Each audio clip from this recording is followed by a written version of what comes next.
विज्ञान की अनकही कहानियाँ। आइए हम सुने विज्ञान की अनसुनी कहानियाँ। Hello listeners, you're listening to Vigyan Ki Awaaz podcast program on STEM popularization, catalyzed and supported by the Ministry of Science and Technology, Government of India and Media for Community Foundation. Project devised and designed by Dr. R. Sridhar and assisted by Ashish Tiwari. Local coordination and production, Professor Subramanian. Content writing by Priyanshu and post-production by Professor Kaushik P. Kanchan of Garden City University, Bengaluru. Garden City University, conquer we shall all adversity. GCU, emphasis on life. GCU, emphasis on life. No, it depends. Because we can't say from the beginning like okay, it is a medicine, it can be, because as I mentioned you, the peptide is a material, so you can use as a direct drug. As I mentioned, like some vaccines actually are made of directly peptide, so you can have that peptide directly for as a medicine. But some cases we generally use for the carrier, or like sometimes other chemical that can be used as a drug, but for that drug we have to actually take it orally or injection, that local injection we are doing, right? But have you thought ever that how it goes to the particular place? It is not the case, na? So molecule, when we are having this thing and it can go in our stomach, but how it is going to the particular point? So we need a drug delivery carrier. So we can make a nanostructure. That nanostructure can encapsulate your drug inside, okay, and that a carrier can actually reach, and then the carrier actually we are making in such a way sometimes like it can be stimuli responsive. What does it mean by stimuli responsive? Because our body pH is different, right? Our blood pH is different. So physiology pH 7.4, something like that.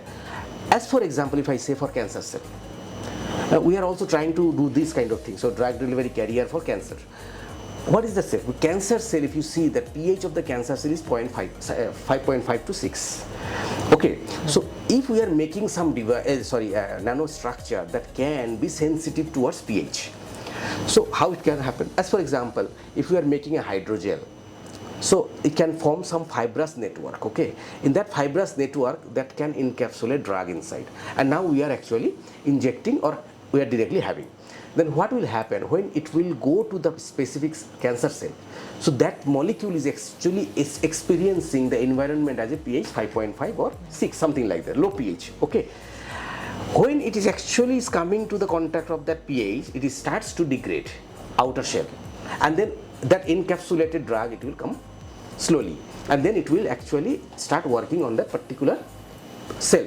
Otherwise, if you see, we are trying to kill the cancer cell, and if we are not taking the protection, then what will happen? That molecule can kill normal cell as well, and it will be adverse effect for the patient. So that's why we can't say that which way we can do. That's what I'm telling. For this, we need the device that I told that for a pacemaker and all these things. But for other purpose, like particular functional group, we can change, introduce, and then we can go for our different medicine also. So both are possible, but it depends how we are approaching, and based on what actually we are approaching. So our goal should be like that. So for peptide, I can say as a whole that we can do both, as a device as well, is as a drug delivery carrier, or drug directly. So you can use that. Yeah. You see, if you see simply from last 5 to 10 years to now, so everything is nano, right? Yeah. So if you see everything like all the electronic gadgets becoming nano. Yeah. Previously, when we used the SIM, it was bigger SIM. Now even it is called like a nano SIM. Why it is called nano? Nano means smaller, right? Yeah. So actually we are going to make it. You see, previously laptop was heavy, the computer was heavy, and now it becomes very thinner because of the nanotechnology, right? So this nanotechnology, that's what I'm telling, the most important thing, interesting thing, that when we are using one molecule and you can tune that, as I told, that from one molecule we can change the dimension of the nanostructures based on our demand. Okay, so sometimes we can make it for 0 dimension, like a spherical one, okay, like one dimensional, like fibrous structure, nanotube kind of thing, then 2D sheet. So we can tune this, and what will happen based on that, you can see if we need more surface, if you have nanostructure more surface, then drug can attach more. So at a time you can send a lot of drug, and then it can be very useful. You understand? And even nowadays, if you see the surgery becoming nano, micro. So why is that? Then it is actually very beneficial. You don't need to go for a what is called like a major surgery. So you can do from the outside. And nanoparticle, as I mentioned, that the tunability, that is very much important, because whatever drug we are having at this moment, we don't know the history of the drug, right? So we are facing some problem, and then we are going to doctor is prescribing, but you don't know the history behind that drug, how long it took after discovering. So that's the thing. So for that, like a huge research is actually people are doing, and it is also needed. I'm telling you, it is not already we are in end. Every day we are developing, each and every day. You don't know next 5 years what can be done. People are doing microsurgery, people are doing, so micro, it is all, you cannot say, okay, why I'm not mentioning nanosurgery. It is not the always case, because nano things also we can see under microscope. So that's why, because of the size and all, but these dimensions are still nano. So this is the most important thing. So you can tune. The most important thing is the tunability. Not only that, stability. So stability is also more. As for example, if you see, like silver has the properties of antibacterial properties, right? Silver. Yeah. So can anyone take silver directly? No. It will be adverse effect, right? So if you can make silver nanoparticle, so silver nanoparticle at certain level it will be soluble. So when you are taking it, and you can tune the size, because when after having, we have to remove also excess part. As for example, when we are taking a tablet, do you think that these tablets are all like we are consuming? No. Whatever it is needed, after that it is actually depositing in our body, and if it is not coming out, then what will happen? Then again another adverse effect will happen, right?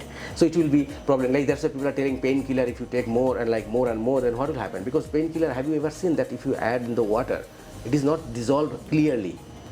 It is dissolved, but it's sparingly soluble. It's a small amount, and that is actually working, and the rest of them are not working. So it will be deposited.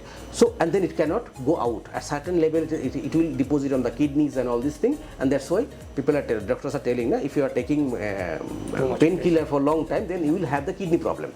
So that's the thing. So, and there, what you can do, you can make like different size, and based on that size, what will happen? It will come out from our body. So, and then there should not be any adverse effect. So in this way, actually it will be very important, I'm telling you. And obviously, as I mentioned, so tunability, again I'm telling, because this is the most important thing. So you can make in a different size, shape, and the different level and different stability, and based on that we can have. So yeah, that's the thing. I think that is the most important thing. But I have been selected as a Rising Star 2024 from Japan, by the Polymer Chemistry Society of Japan. So this is the thing, my international recognition recently, just 2024. And 2023, I have been awarded by our government of India, like previously it was ACRB, now it becomes ANRF. It is called Ramanujan Fellowship. That is actually one of the most prestigious fellowship in India, and it is actually for the people who are staying in the abroad, and then they are actually encouraging them to come back, because before I joined here I was in Germany. So for that, actually I applied for this position, this fellowship, and then I have been selected, awarded for this. So these are the major contribution award from government, India government and Japan government, and it's the Polymer Society by Japan, and Some other awards are there, like by some private thing recently that I got. Yeah. You were listening to Vigyan Ki Awaaz, a podcast on STEM popularization, catalyzed and supported by National Council for Science and Technology Communication, Government of India. Tune in for more such episodes to Vigyan Ki Awaaz on this platform and also through Spotify, YouTube and Apple Music platforms.